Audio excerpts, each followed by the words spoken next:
Welcome to War Games, hosted by the sales genius Joe Ingram. If you're looking to win the sales battle, then you have joined the right team. In the War Games group, we devise strategies for sales, marketing, branding, mindset, and attitude. We enlist the assistance from the most successful producers across all industries. We then share their knowledge and techniques with you. Our single goal is to get you ready for your next sales opportunity. When it comes to crossing the minefield of sales, step in the footprints of those that have crossed before you. Now, prepare yourself for boot camp and beyond. It's time for the War Games to begin.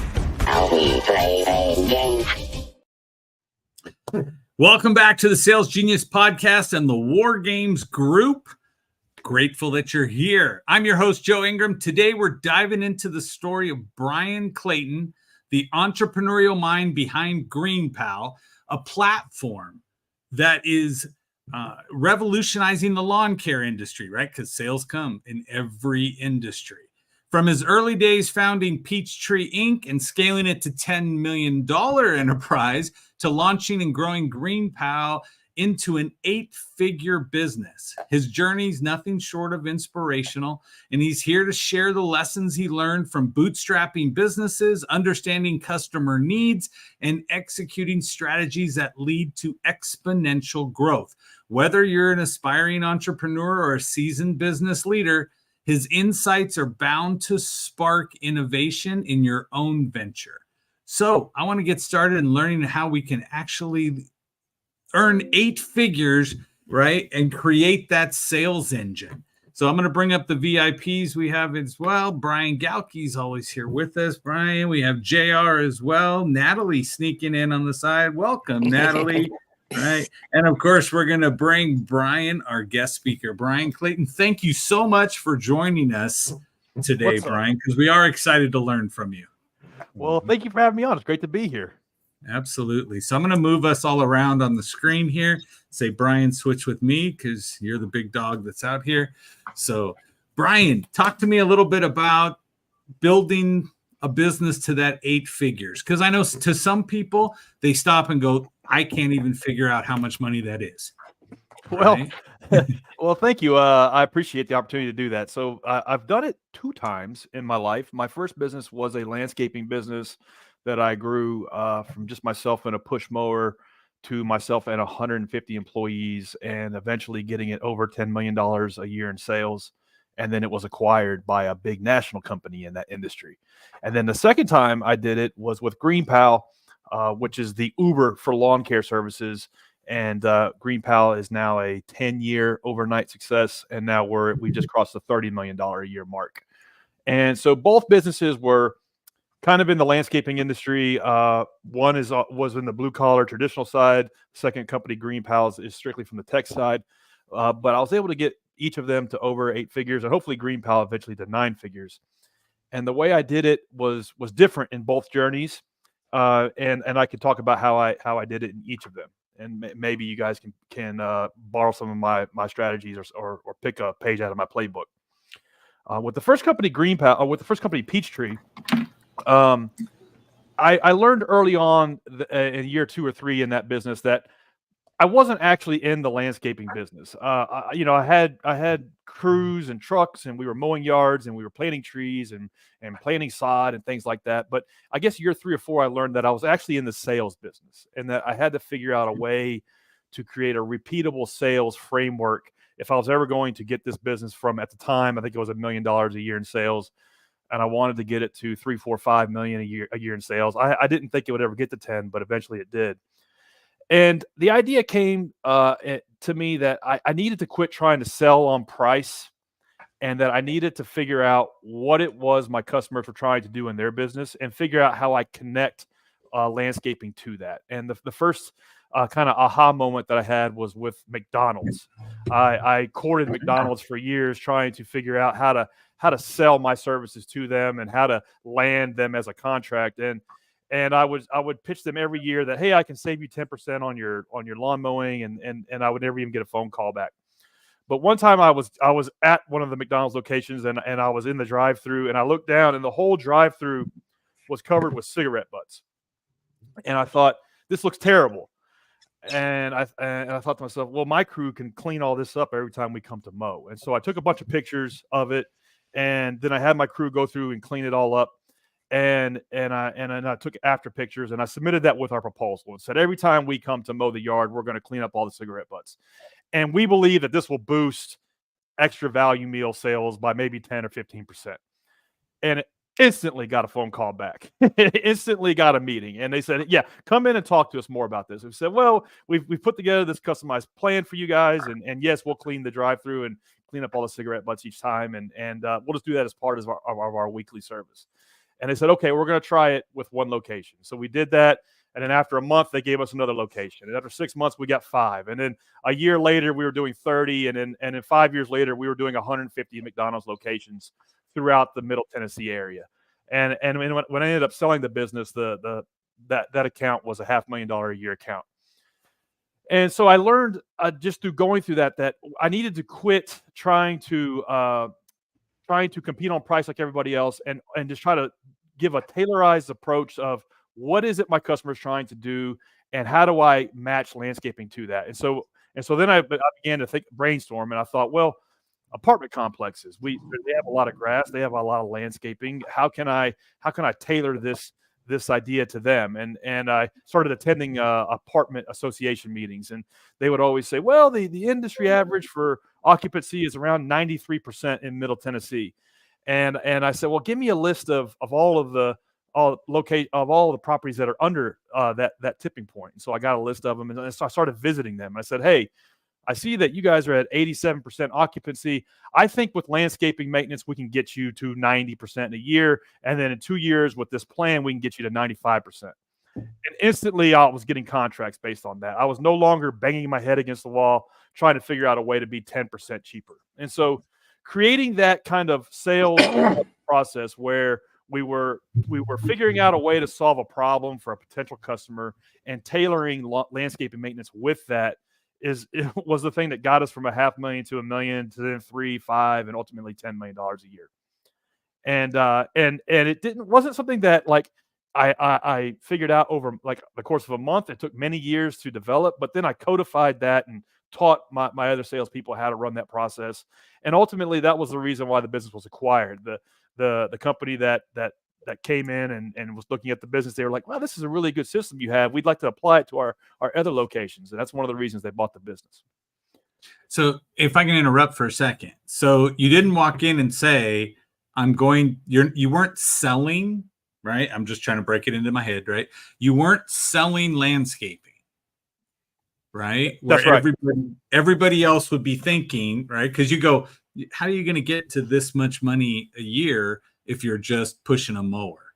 And see, that's where everybody is limiting to, where you stopped and said, I can show you a way to increase revenue, right? And benefit them with using your services, as opposed to just selling the commodity of a weed whacker and a lawnmower. Exactly. A lot of times their goals were to create more revenue. And in the case of McDonald's was, how do we boost extra value meals? In the case of an apartment complex was, how do we increase occupancy? But sometimes, like we sold a really big hospital contract, and their problem was not increasing revenue, because there's not really a way that I can increase the revenue for a hospital with landscaping maintenance. But their problem was they couldn't keep an in-house tech to save their soul. They had a lot of high turnover for their in-house kind of porters and in-house groundskeepers. And so we went to them and said, hey, what are your biggest pain points? What are the problems we can help you solve? And they would say, well, we've been through 3 in-house groundskeepers over the last year, and we can't afford to pay them anymore. And we thought, well, okay, well, hold on a second. Let's look at how we can modify our standard package to make it to where you don't need that staffer anymore. And so that was a way we were able to solve a pain point for them that was more than just being the cheapest way they could cut grass. Okay, I love that. And so what I'm getting everybody else to look at is that it wasn't about the price of the service. It was about the outcome and what it generated, so that we can all stop. And I know, like, Bryan and I follow Alex Hermosi, who says, let's build an offer that you can't really put money onto to say what it is. So it's perceived as this grand thing, but it's always about the upside benefit, right? And then I challenge everybody here to say, does any of you think there would be that much money in landscaping? Right. And so you look and say, now Bryan's over here leading the way with the green thumb, right, on how do you build a business based off of fulfilling an ultimate desire instead of fulfilling a need. And so, yeah. One of the things, Bryan, that I think is very key is you solved the problem that no one was even asking about. And so they were going to fight with you. I don't want to take over. I just want to say I did that with prom photography, because they'd always show up the morning of, and there was everybody's pictures and everybody was unhappy. And I just organized all that, and I put notes in there, and I put a check in on the stuff I didn't like with an apology. And all of a sudden there were no problems. No one was calling, no parents. So people were glad when I moved out of that state, because they never shopped me, because I solved the problems. And you solved the cigarette problem. You did exactly what I did and made a bigger fortune than I did. And what you were doing almost had nothing to do with photography, but it was solving their problems. That's what we're talking about. It was an adjacent problem in their experience of doing business with a photographer that you also solved, that made you stand apart. And I think the more you can look at putting yourself in the customer's shoes that way, and solving all of the problems that go along with their experience of trying to get this thing done, it separates you from all of the 10 other people they can do business with. People don't want to buy stuff. People have problems. And if you're coming up to them proactively with solutions on ways to make more money and make the area look better, and they're paying the same amount, it's E = MC squared genius. That's very simple. You just solve their problem.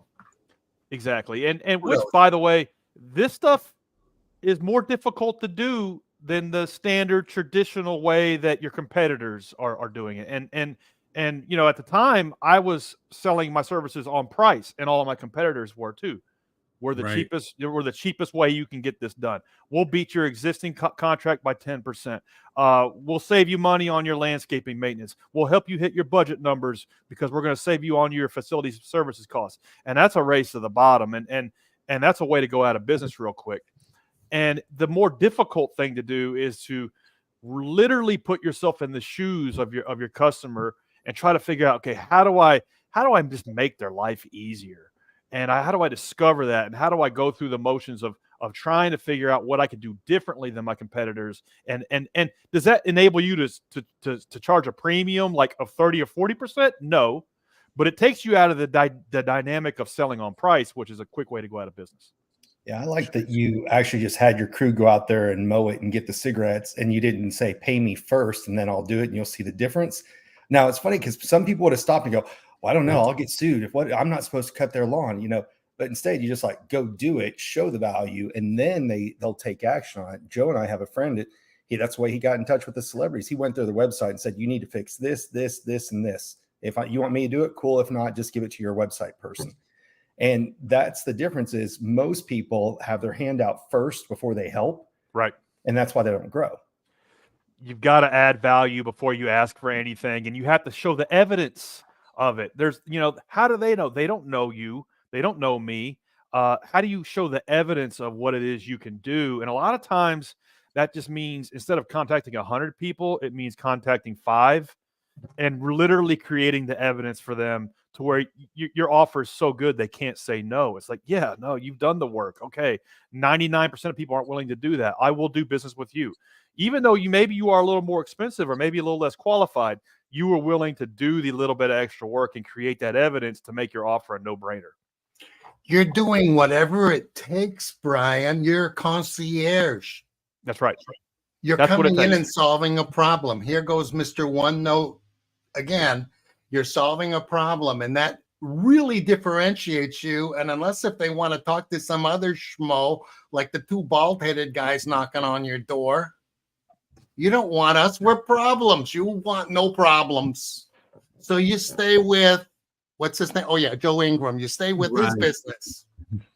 Yeah, one of my favorite quotes is Steve Martin, be so good they can't say no. And your offer has to be so good they can't say no. Exactly. You have to make it a no-brainer for somebody to do business with you.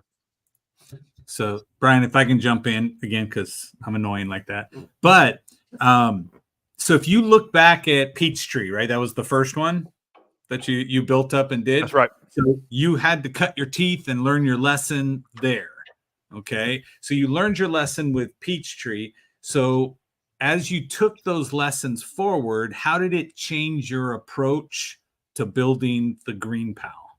Yeah. So built the first company up, sold it, and here I am with my chest puffed out, and I think I know everything there is to know about building and scaling a company. And I thought, well, I'm going to build the Uber for lawn care because I know everything about this industry. And I was quickly humbled that it was a lot harder than I thought it was going to be because for a couple of reasons. I was inventing a new product from scratch.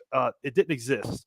Green Pal didn't exist. The Uber for lawn care didn't exist. Nobody knew to use it. Nobody knew how to use it. Nobody knew they needed it. And so the first company was hard, but now this was kind of like 10 times harder because I had to make up the playbook as I went along, and I had to figure it out as I was going from failure to failure. And that went into building the product, but also figuring out how to market the product. And the first 1,000 customers was a page out of my former playbook. It was hand-to-hand combat. I literally passed out flyers with my co-founders as a way to hustle up the first few hundred people to use the platform, and then would hand crank sales over the phone for the next 400 or 500. And that was kind of what I needed to do at that stage of the game to figure out, okay, this is how the product needs to be built, and this is the problem that we're solving for homeowners. I thought it was this, but it's actually this, and this is what's confusing people about our offering, and this is what we need to clarify. And so I think the first 100 or 200, maybe even 500 sales need to be hand-to-hand combat. But then as time went on, we had maybe a few hundred people using the product. I thought, well, I can't stay on the phone all day doing outbound sales for $35 lawn mowings. This just won't work. So I had to switch from what I knew well, which was an outbound strategy, to now an inbound strategy. So how do I be where people are looking when they need a basic grass cutting service? Because that's what Green Pal does. Green Pal hooks you up with a solid, reliable lawn mowing service in less than a minute. We don't actually mow yards, but we have a marketplace that connects buyers and sellers. But we still have to be damn good at marketing lawn mowing services so we can connect them with the smaller service providers that provide that service. And so we started looking at, okay, well, let's just try to experiment in every inbound channel we can, whether it be Facebook or Google ads. And ultimately what we started realizing was people are just going to Google and searching for a lawn mowing service nearby me. And that's how we're getting the majority of people discovering the platform. Well, okay, well, how do we compete at that? Well, actually, it's damn hard. It's a lot harder than I thought it would be. As it turns out, everybody's trying to compete in that. And so we had to reverse engineer and create a strategy of, okay, how do we use the natural exhaust from the platform to create content so then people can discover that content when they're looking for a lawn mowing service. And so it took us a few years to figure out, but we wanted to figure out how to build a flywheel of, okay, we were just in Nashville, Tennessee at the time. So we have a lawn mowing service in Smyrna, Tennessee, which is a suburb of Nashville. And we have 4 lawn mowing services that are doing really well there.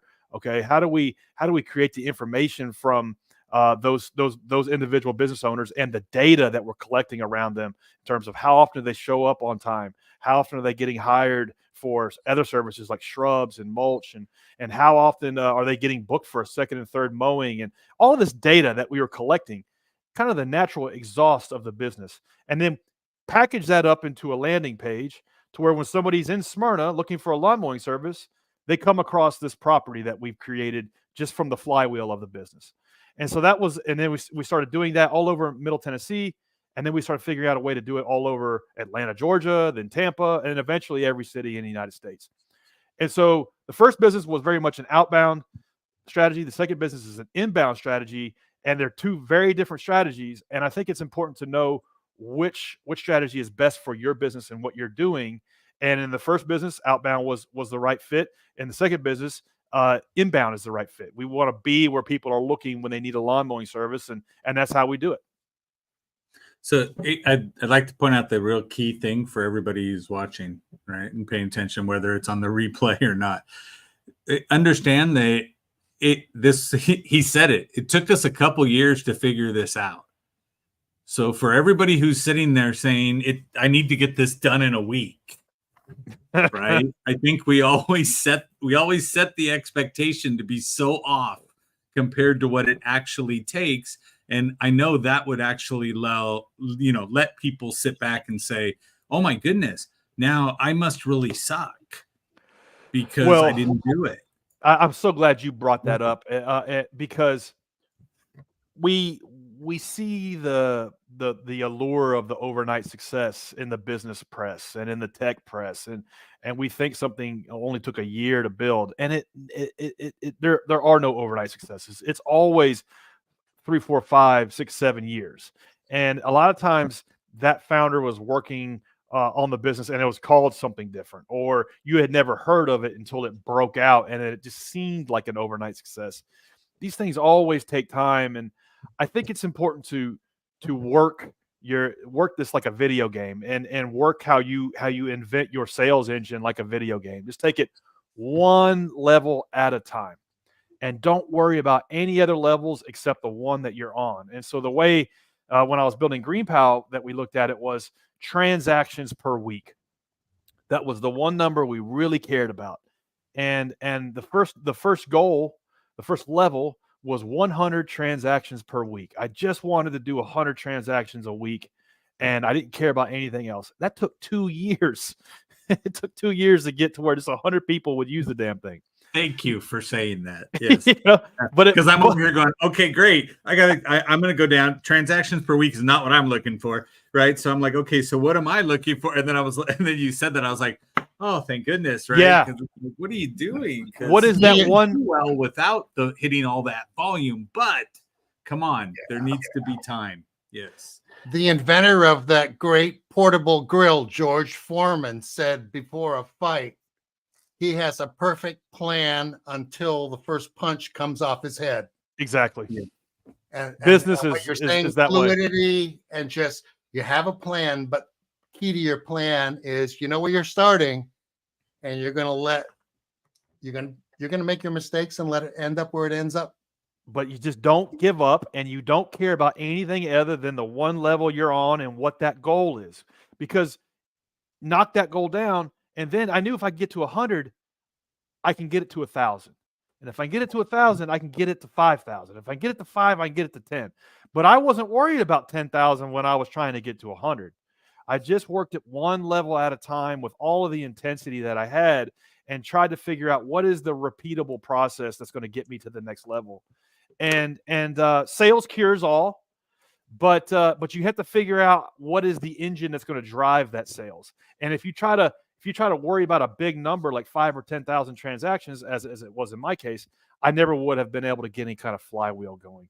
I had to start off hand-to-hand combat. Let's get 100, then let's get it to 500, and so on. No, I love that.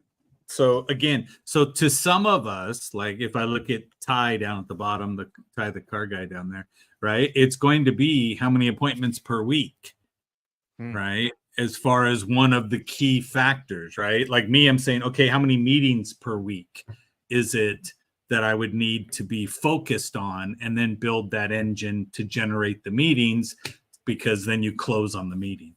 But Yeah, exactly. What you're touching on is something else that I like to remind myself of input metrics versus output metrics. And so let's say you want to sell 10 cars a month or 10 cars a week.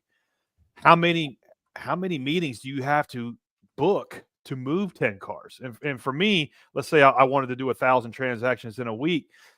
My equivalent of that was, what does the traffic to the homepage have to be? And what does the traffic to the landing pages have to be? And let's focus on that input. And what do we have to do to increase that traffic so then the sales follow? It's like, okay, you want to do 1,000 transactions in a week. That's all great, but what are the input metrics to get there? And then that's where, what are the routines, the daily things you got to be doing to move those numbers up? It's like the goal almost doesn't matter. The processes and the habits and the routines is what matters. And if you focus on that, then the goal happens. I agree with you. So I'm the process boy. So that's my, my stage name. But I love it. Every time I go into a client, sit down, I'm like, okay, let's analyze the process. Listen, they're like, shut up with your processes.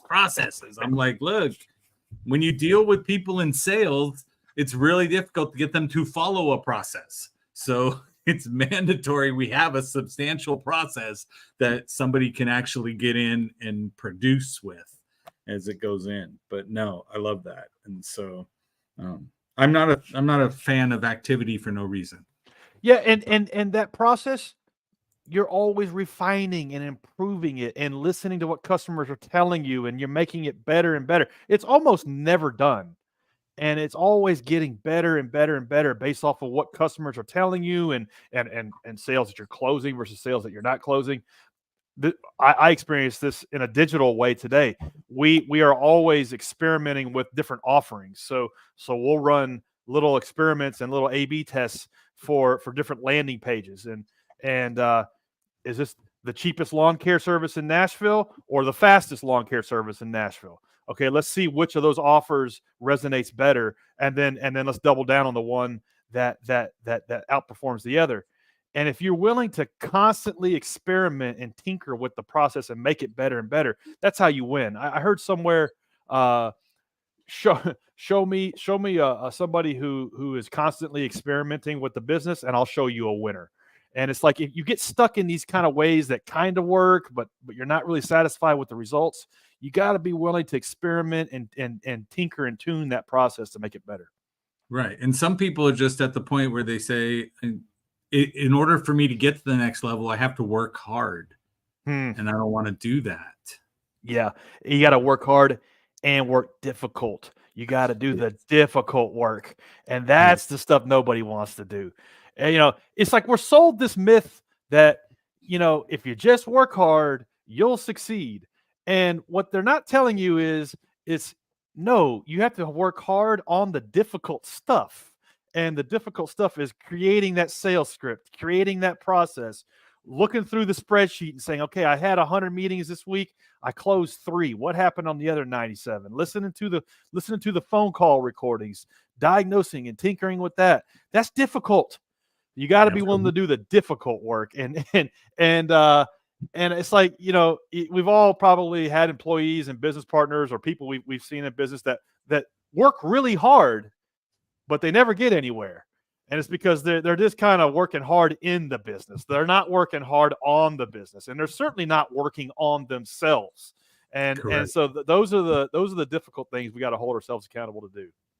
Yes. I was going to say, the good thing is everybody on the screen is all about the working on themselves, right? We got to be. Almost to their detriment. Yes. But I've rewritten myself so many times. Yeah. But I think that's one of the cool things about throwing everything you got into a business is you evolve as a whole new person every year or two. You get to be a better leader, a better manager, a better communicator, better copywriter, better salesperson, whatever it is, because you're throwing everything you got into it and you're learning and growing. And I think every business reaches a bottleneck or a choke point of what the founder's capabilities are. And if you're not growing and working on yourself, then your business is going to plateau. It's happened to me several times. Absolutely. This has been amazing, Bryan. I'm going to open it up for the rest of people on the screen to actually ask the questions, but I want to recap a couple things. It's about the value you're providing.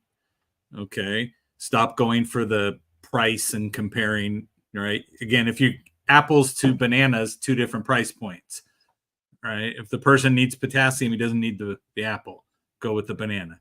Okay. So you got to fill that need that's there. We all know that there's a frustration in our business that we would pay beyond what it actually costs to solve it just to make sure we don't have to deal with that frustration level again. And how do you incorporate your product or service to do that, right? Work like a video game. Strong. Okay. Finish, get to the end of the level. And so you can level up. It gets to the next part, right? Everybody tells you level up. They forget to tell you to play the level you're on. Okay.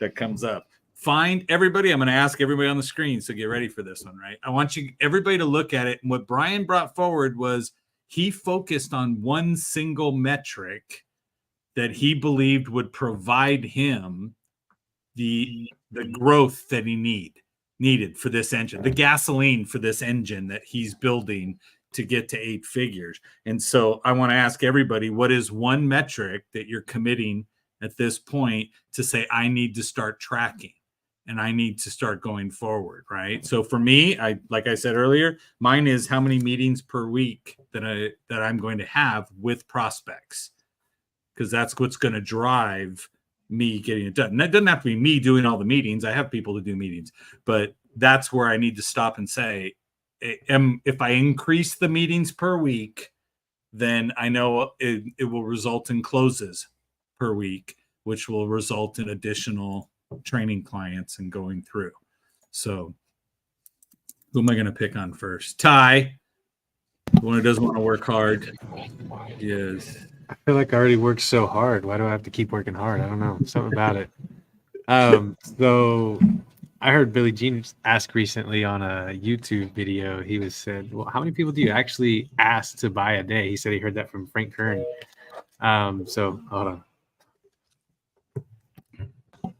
Jason. There you go. Yeah, it's Ty holding his breath now. Yes. All right, we're good. Yeah. My people didn't blow out; they're still in there. Okay, but yeah, just how many people am I asking to come in to talk about numbers or just look at a vehicle a day? I mean, because I think I'm hand-to-hand combat daily, which goes weekly, but that would be something I'm going to pay attention to. Perfect. Thank you, Natalie. You got one? The bald guys, I got to give time to think. Yeah. I do. Lots of great stuff. First off, I want to say that I host a show on systems and business and stuff. We'd love to have you if you're open to being on any other shows. Fantastic. Would love to. Awesome. I will connect you guys in an email. Yep. Thank you. My question is to have a $10 million business. We've talked a lot about from you going 10 million to 30 million, but even to have a $10 million business is rare and impressive. So my question is there something that kind of was a catalyst to that? You know, did you grow up in an entrepreneur family where you just kind of naturally had, I don't want to use the word just, but you just had a different mindset? Was it just, you know, I wanted this so bad my whole life? People knew since I was a kid I was going to be a multimillionaire. You know, what was something that was, I feel like there had to be something different about you early on for you to hit 10 million and go to 30 million, or maybe I'm just wrong. No, it's a really good question. Pretty much a boring guy, has no skill set, nothing. Yeah. Oh, no. I love the question because I think it's important to begin with the end in mind and to understand day one, what do I want 5 years to look like from now? What do I want 10 years to look like from now?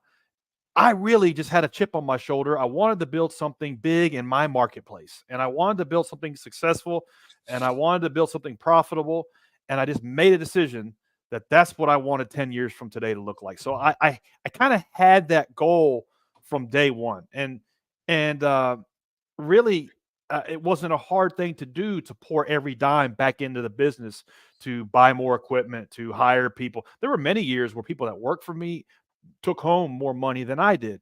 But I felt like if I could just figure out, okay, that one sales manager is making more money than me, but she's doing really good, and if I can just figure out a way to incentivize her in such a way and get 3 people under her, then we'll really have something going. And so that wasn't a hard decision to make because I really wanted to have an 8-figure business. So if that's what you want, then go down that path. But you don't have to. And that was one of the things that I've observed the last 20-something years of being in this industry and kind of being near it. There's a lot of solo operators that have 1 or 2 employees that take all of their money from their little business and then invest it in stuff like real estate, who are like these blue-collar millionaires and have a lot less headaches than I ever had. And they took a path of staying really small, real lean, profitable, and then reinvesting those profits into something else. And they achieved financial success that way. So I think that's a perfectly fine path. But I think it's important to know, to begin with the end in mind, and to know what 5 or 10 years from today looks like, and then just go at that plan with all your intensity. And that's kind of how I did it. 2 times. I made a decision. That's what I wanted to do, and just went after it. Perfect. Natalie, what's your metric? I don't even know how to answer that, so I guess it's not very good. So you don't know what you're going to track? You're not going to say it's got to be KTPs. It's got to be something. Oh, so if I'm focusing on that business, so mine's pretty. Well, which business you want? The podcast, the show, what is it? Yeah, so the We goal all really is juggle to multiple get ones. We're the guilty of show. that. Yeah, grants for business. The grants for business this year, we'd like to bring in 100,000 is what the goal is for us to bring in for that, to give business owners money. My metrics on the life insurance side is real easy. I only have to pick up 2 new clients a week for my goal income. So, but I've been doing that for 20 years, but I feel like I'm the opposite guy, which is one of the reasons why that was my question, because I feel like it's easy to be comfortable. So what has you go to accomplish something so big, rare anyways, and then go, hey, I'm going to take it from 10 to 30. It's easy to be comfortable for me, I think.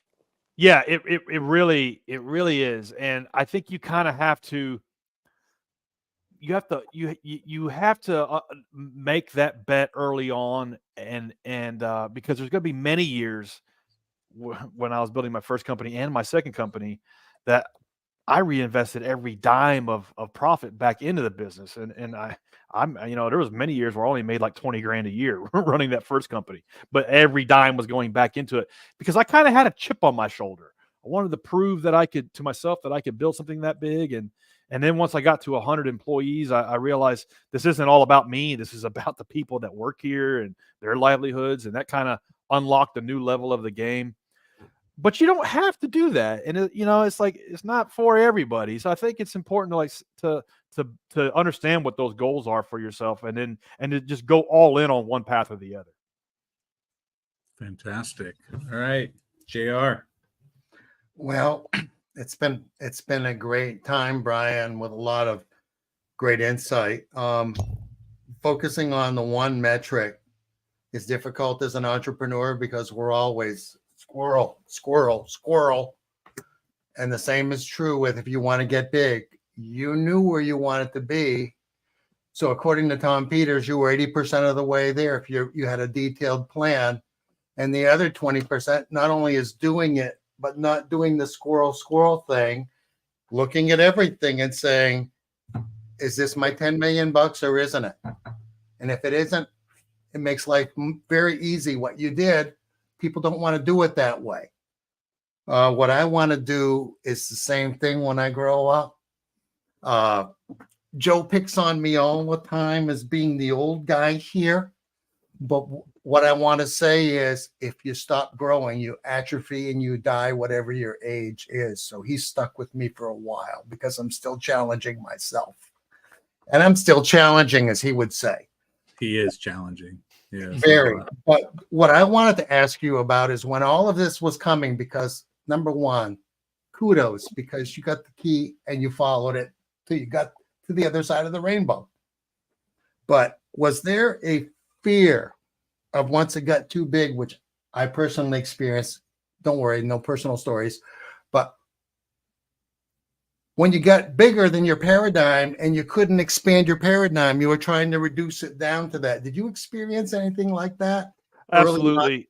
And almost every stage of the game in the first company, second company. So imposter syndrome is something that I have had to deal with for 23 years because I was with my first company. I was 23 years old and had 10 employees, and nobody ever taught me how to manage people. I didn't know, so I felt like an imposter, and I did it wrong for a long time. And then I picked up a set of this kind of dates me, but a set of cassette tapes from John Maxwell, and tried to learn everything I could on leadership. And so I kind of worked with the imposter syndrome by going out and getting knowledge. There you go. There you go. You had one handy. I'm an old guy. Yeah. Joe tells me that every time I see him, so I beat him to it. He didn't even hear half of what you said, Bryan. I did. Well, I heard the whole thing. To surmise it, I dealt with imposter syndrome with cassette tapes, and that's how I did it in 1999, and I'm still doing it today with YouTube University and anything else that I feel like I'm ahead of my skis. I'm out of my element. I'm running a $30 million a year business now. I've never done that, so I have to deal with imposter syndrome at this stage of the game, and so I'm not qualified to do X, Y, and Z. Well, I need to shore that up and not believe my own BS and learn that I can learn anything I need to learn. And that never ends. And so I think if you are feeling that, if you're feeling nervous, if you're feeling like you're ahead of your skis, if you feel like you're out of your element, then that's an indication that you're in the right place and that you're throwing everything you got into this project and that you will evolve so long as you work on yourself, you seek out the knowledge, you go to YouTube University, you go to conferences, you listen to audiobooks, you listen to podcasts like this one. You're seeking out that knowledge and then putting it to work. You'll get through it. You'll level up to whatever that level is and then rinse and repeat. And before you know it, 5 years goes by and you're a whole new person because the business required you to be that new person. Fantastic. JR, what are you going to track for your KPI? I do international finance over 5 million, Bryan. So nice. it's like I said, I like challenges at my age, and one new conversation a week that goes over 5 minutes. No one is going to. They have a 15-minute window, which is really a half hour, but no one goes over 5 minutes unless if they have something that I can help. Nice. So it was not blood pressure? No, Joe, I told you what to do with your blood pressure, and you still have me on your show. So, yeah, I'm giving Ty credit. He sent it in the chat, so it's all there. Did I send that? No, I don't know. It had your name on it. Yeah. So I'll have to look at the phone. You know how they are. Yeah. You're dealing with the most of genius us know here, how they Ty. are. I could blame it on Ty. So no. So Bryan, thank you so much. We've been putting greenpal.com down at the bottom of the screen. It's been on the whole time. If someone wants to reach out to you, that's the best place to go and find you. That's right. Or LinkedIn, or hit me up on Instagram. Drop me a DM in either of those places. Fantastic. So in the show notes, you will have the GreenPal link, and you'll also have a link to his Instagram. It's already there. I'm sorry, to his LinkedIn, where I tagged you. So on LinkedIn, you will find him there. Bryan Galkey had to run. He was scared about getting to it, or he said, I got to run. My KPI will be engagement to posts. So he's been focusing on posting out with all of his stuff. So no, this has been fantastic, Bryan. I've already sent one connection text to you and another person, and I'll be sending that over to you and Natalie as well to get going through there, so you guys can actually communicate and let's get Bryan some more exposure that's out there. And then the other Bryan has a show as well, so I'm gonna connect you guys as well for that. See if we can just get Clayton everywhere. Fantastic. The Bryan Clayton train. I'm all about it. Yes. Perfect. Thank you so much, everybody. Thank you. And I'm going to throw out to you guys, go out and sell something. Thanks, everybody.